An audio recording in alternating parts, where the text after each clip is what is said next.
Now at 11, a risky shot. If the wave would have been a little bit larger, it could easily have knocked him down. A local photographer's warning about going too far for the perfect picture. The guards aren't being paid at this Oregon prison, but are the inmates. Coming up, we verify the local impact of the government shutdown. Oregon State researchers think they found a way to change a dog's temperament. The key, they say, that predicts how aggressive they are. Having a third grader, I just felt that the content of the book was not appropriate for her age. Plus, a local school debates a book about a transgender girl. Should it be part of a state reading competition? But first tonight, breaking news in East Multnomah County, where neighbors found a man badly injured. Thanks for joining us. I'm Dan Haggerty. And I'm Laurel Porter. Detectives say the man may have been assaulted. The victim was found at an apartment complex in Wood Village, but police say the assault may have taken place a few blocks away at Yazie's Bar and Grill. All right, let's go to Mike Benner. He's live at the scene. Mike, what can you tell us? Yeah, Dan, we're at the Madera Court Apartments off Northeast Halsey near 238th. This is where the victim was found by his neighbors. The victim's minivan has been towed away from the scene, and detectives have cleared the scene, but I can tell you they were out here for a good portion of tonight gathering evidence and trying to piece together exactly what happened. We can tell you that the victim, described by his neighbors as an older man, was at Yazie's Bar and Grill earlier tonight. That's near 238th and Sandy. We're told the man may have been assaulted outside the bar. He then drove 4/10 of a mile home to the Madera Court Apartments. Neighbors found him in the driver's seat of his minivan. They say he was bleeding pretty badly from the head. One guy told us he thought the man may have been shot in the head. Investigators have since said they don't think that's the case. Regardless, whatever happened has left people in this area shaken. Take a listen. It's unsettling due to the guy who it is. He's a very kind guy. His daughter made me pillows for Christmas for my kids. So yeah, it's pretty sad. Yeah, sad for sure, and at this point, a mystery. We can tell you that the victim was taken to the hospital by ambulance, his condition unknown at this late hour.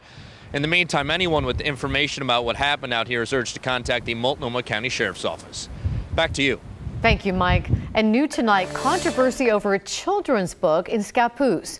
This book deals with gender identity, and it's on a reading list for a popular after-school program. But for some of the parents, some of the school board members as well, the book's subject matter, they say, is too mature for grade schoolers. And while you're listening to this story, you can vote in our viewer voice poll. Just go to kgw.com/vote or your KGW app. Catherine Cook is just back from Scappoose, where the board voted on this issue tonight. Catherine? Laurel, at the end of the night, the school board voted to keep the book on the reading list, but not before a heated debate. We want to warn you that this story does contain mature content. Dozens of Scappoose parents divided on a board resolution to remove a book from a grade school reading list. The book is called George. This is too advanced of content for my 8-year-old to be reading. It's about a kid named George who was born a boy but dreams of being a girl. This is a book that was a great way to introduce gender identity and gender confusion to our children.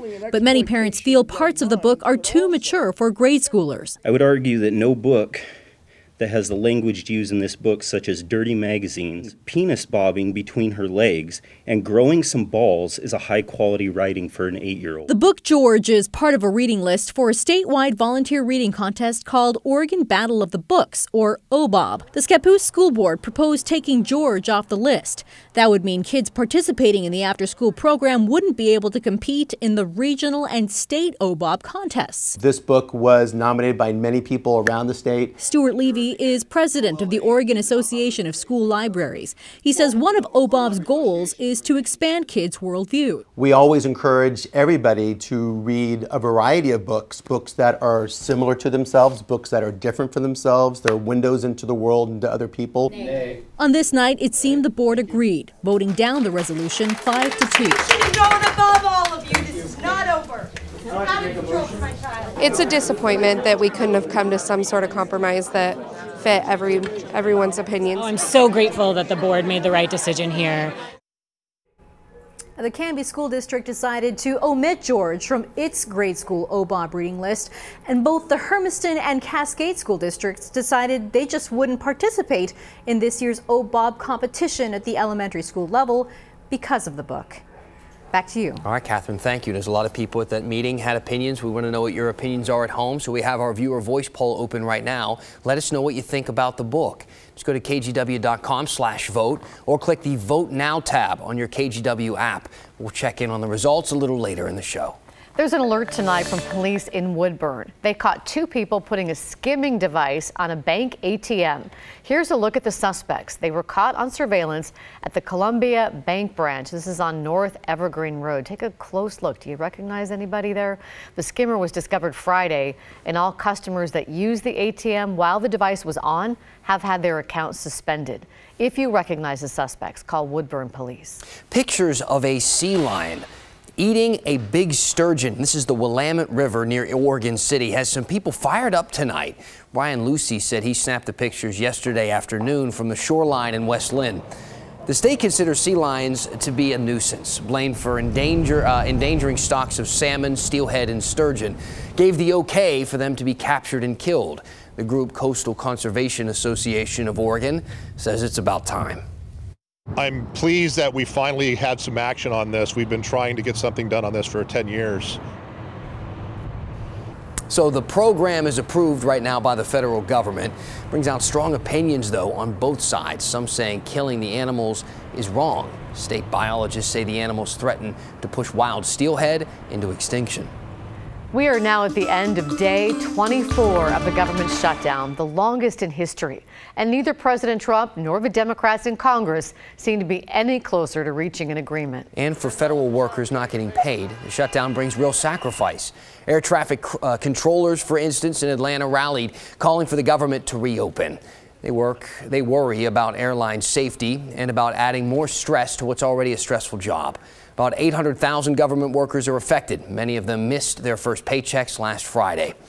The guards at Sheridan Federal Prison, southwest of Portland, are now on week 4 without getting a paycheck. And some of you wanted to know if federal inmates at that same prison are getting paid for their work. KGW investigator Kristen Severance verified that for us. One of our viewers wanted to know if inmates who work behind bars are still getting paid while the guards watching them work without a paycheck. To get our answer, we talked to a spokesperson at the Federal Bureau of Prisons in D.C. Sheridan is one of dozens of federal prisons that allows inmates to work under a program called Federal Prison Industries, or UNICOR. Inmate jobs include working call centers, sewing clothing, refurbishing cars, and welding. Now, Sheridan inmates work on electronics and fleet solutions. They're paid between 23 cents and $1.19 per hour. Sheridan is the only federal prison in the Pacific Northwest with that program. Inmates are paid on a monthly basis.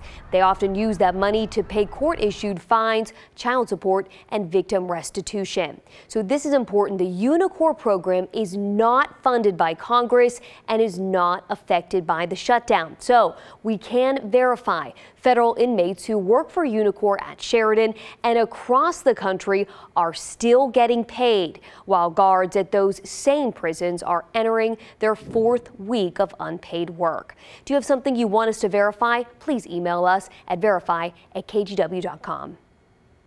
Well, many federal employees missed their first paycheck last Friday, and tomorrow the Coast Guard will experience the same thing when 41,000 active duty members miss their first paycheck. And as you know, we have a lot of Coast Guard families living on the Oregon coast. We met one Coast Guard spouse who wanted to make sure that no one goes hungry. I mean, that's the way these people are thinking right now. She put out collection bins in multiple locations along the northern coast. She's calling it the Be the Light Pantry.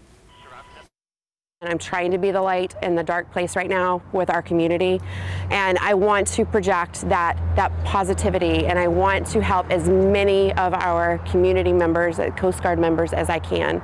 And if I can do that by organizing this food pantry and just help one family, then my heart's full. She says they need food and hygiene products right now. If you want to donate, you can find drop-off locations at thecoastyvoice.com. The pantry opens this weekend at the Masonic Lodge in Astoria.